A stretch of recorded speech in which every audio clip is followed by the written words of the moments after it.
முப்புறமும் முக்கடலும் முத்தமிடும் முத்தமிழ் நாட்டில் வண்ணத்தமிழ் வளர்ந்திட்ட வைகை மண்ணில் பிறந்து எந்த கன்னிப்பெண்ணும் படித்திராத கவிதை நான் இந்த அரட்டை அரங்கத்திலே பேச வந்திருக்கிறேன். இந்த கொடுமையை பாருங்க ஐயா, இதுக்கு பேரு கவிதையா? இத சுத்தி வந்து பார்க்கவே 1.5 வருஷம் ஆகும். இத ஒரு கன்னிப்பெண்ணு மெனாக்கிட்டு படிக்கலையாமா. இத படிச்சா என்னையா ஆகும்? அதுக்கு அவ தூக்குல தொங்கிட மாட்டாளா? ஐயா, அவ எந்த ஜென்மம் சொல்லுது பாருங்க. நீ ஜென்மம் எடுப்பதற்கு காரணமே ஒரு பெண் தான் காரணம். அந்த பெண்ணை பார்த்து ஜென்மம் என்று சொல்லுகிறாயே, என்ன நியாயம்? ஐயா, இந்த கவிதையும் படிக்கணும், இதுக்கு இந்த கவிதையை படிக்கிறதுக்கு ஒரு பொண்ணு வேணும் அப்படின்னுட்டு பொண்ணு பார்க்கறதுக்கு புரோக்கரை கூப்பிட்டுட்டு மதுரை பஸ் ஸ்டாண்டில் போய் இறங்கினீங்க. இறங்கின உடனே வயிறு சரியில்லை. என்னடா செய்ய? இந்த வயிறு, இந்த வயிறா? இந்த வயிறுங்க. அப்படியே புரோக்கரை நில்லுங்க, இந்த பாத்ரூம் வரைக்கும் போயிட்டு வரேன்னு போனேன். என்ட்ரன்ஸில் எழுதியிருந்தான் நவீன வசதியுடன். பிறந்ததுலேருந்தே அப்படித்தானையா போய்கிட்டு இருக்கோம், இதில் என்ன நவீனம்? அப்படியே திரும்பினேன், ஜென்ரேட்டர் வசதியுடன் போட்டிருந்தேன். இதுக்கு எதுக்குடா ஜென்ரேட்டர் வசதி? கீழே பார்த்தேன், பஞ்சர் பார்க்கப்படும் போட்டிருந்தேன். இதுல இது வேறையா? எதா இருந்தா நான் கட்டாப்புடான்னு உள்ள ஓடுனேன். பஞ்சர் கடைக்கார, டே பப்ளிக் பாத்ரூம் அங்க இருக்கு, அங்க போடா நாதாரின்னா. ஓடி வந்து அந்த வாளியை எடுத்து தண்ணியை மோந்து எடுத்தா தண்ணி சொட்டு சொட்டா கீழே வடியுது. எடுத்து ஏண்டா தண்ணி போகுதுன்னு, நீ போய் 1 மணி நேரம் உட்காந்துக்கிட்டீங்கன்னா அடுத்தவனும் போக வேணாமாடா, சீக்கிரம் போயிட்டு வான்னா. எடுத்துட்டு நான் போனேன் உள்ள, முதலும் கதவை தட்டினேன். அவன் வாராய் நீ வாராய், போகும் இடம் வெகு தூரம் இல்லை, நீ வாராய்னா. என்னடா இவன், நான் வந்த அவசரத்தில் இந்த பாட்டு படிக்கிறானே. பக்கத்து கதவை போய் தட்டினா, ஆகாமருதம் விசுபதாலே மனதிலே கொள்ளுதேனா. டே வந்துடுறா வெளியே, நானே 3 நாள் அப்பதான் போய்கிட்டு இருக்கு, போடா அடுத்து அப்படின்னு. அடுத்த பாத்ரூம் கதவை போய் தட்டினா, அந்த பாத்ரூம்ல அவன் வந்துரு வந்துரு தானா வந்துரு வந்துரு வந்துரு தானா வந்துரு வந்துரு. அட எழுபட்ட வேலைகளா, பூரா பேர் இதே வேலையில் தான் இருக்கலான்னு ஒரு வழியா முடிச்சுட்டு, புரோக்கரே முடிஞ்சிச்சு வாங்க போவோம்னு போய் பொண்ணு வீட்டு கேட்டு கதவை பிடிச்ச வாக்கில் நின்னே. லேசா ஆரம்பிச்சிச்சு. என்னடா இங்க வந்து ஆரம்பிக்குதே, புரோக்கரே கொஞ்ச நேரம் நின்றுட்டு உள்ள போவோம்னே. சரி நில்லுங்க. அங்கிட்டு இருந்து வந்த ஐயா, பழைய ஓட்ட உடசலுக்கு தூரடைக்கிறதே. ஐயா புரோக்கரு, அவனை போ சொல்லு, எனக்கு கோவம் வந்துடும். திரும்ப பக்கத்தில் வந்து பழைய ஓட்ட உடசலுக்கு தூரடைக்கிறதே. டேய் வெந்த முன்ல வேலை பாய்ச்சா இவனை போது அனுப்பிச்சு விடுன்னு. அப்படியே வீட்டுக்குள்ள போனேன்.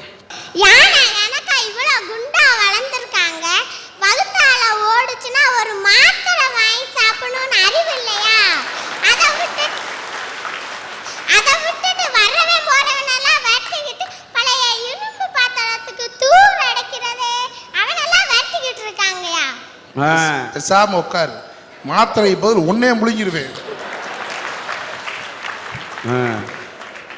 அப்படியே உள்ள போனோம். மாமனார் மாமியார் எல்லாரும் கட்ட கட்ட கட்ட கட்ட கட்ட முடியாத வாங்க வாங்க வாங்க வாங்க வாங்க வாங்கன்னு உள்ள கூட்டு போனாங்க. உள்ள கூப்பிட்டு போய் உட்கார்ந்த உடனே பலகாரம் எல்லாம் நிறைய இருந்துச்சுங்க. வயிறு என்ன ஆனாலும் பரவாயில்லன்ட்டு இருக்கதெல்லாம் நறுசா ஒரு தொடச்சிட்டேன். தொடச்சிட்டு காஃபியும் கொடுத்தாங்க, குடிச்சிட்டு அப்புறம் இந்த பொண்ணை வர சொல்றதுன்னு மாமனார் கேட்டாரு, மாப்பிள்ளை எங்கன்னாரு. புரோக்கர்கிட்ட, ஏயா மாப்பிள்ளைன்னு நான் சொல்லவே இல்லையா? இல்லைங்க நான் தான் மாப்பிள்ளைன்னு. அவர் நீ மாப்பிள்ளையா? யோ வீட்டை விட்டு எந்திரிச்சு போய்யா அப்படின்னாரு. மாமான்னு. மாமாவா? கிளம்புடா அப்படின்னாரு. உங்க பொண்ணை உழவு வந்து என்னை பார்க்க சொல்லுங்க, பார்த்துட்டு அது வேணாம்னா போட்டும்னு. நான் பார்க்கறதுக்கே உனக்கு அனுமதி இல்லை, இதுல என் பொண்ணு வேற வந்து உன்னை பார்க்கணுமாக்கோ அப்படின்னாரு. நீ இடத்த காலி பண்ணுன்ட்டாரு. எந்திரிச்சு வெளியில வந்துட்டேங்க. பாருங்க, அன்னைக்கு ஒரு பொண்ணு விட்டு கொடுத்துருந்துச்சுன்னா இன்னைக்கு வாழ்க்கையில நான் எப்படி இருந்திருப்பேன், சந்தோஷமா இருந்திருப்பேன் ஐயா. என் வாழ்க்கை விட்டு கொடுக்காதனாலதான் ஐயா இந்த வாழ்க்கை சக்கரம் பஞ்சர் ஆனது மாதிரி என் வாழ்க்கை பஞ்சராகி போய் நிக்குது. விட்டு கொடுன்னு சொல்றாங்கல்ல, இவங்க விட்டு கொடுக்க வேண்டியானே. ஒரு வாழா வெட்டி பொண்ணுக்கு வாழ்க்கை கொடுக்கலாம் இல்லையா? ஏங்க ஐயா, நான் வாழாமலே வாழா வெட்டியா இருக்கேன்.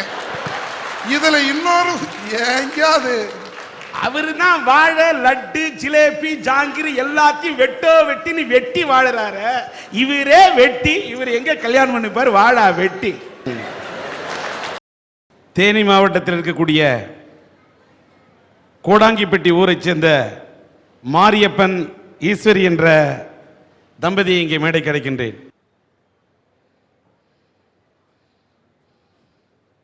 இந்த மேடையில் இருக்கக்கூடிய மாரியப்பன், இவர் ஒரு தையல் தொழிலாளி.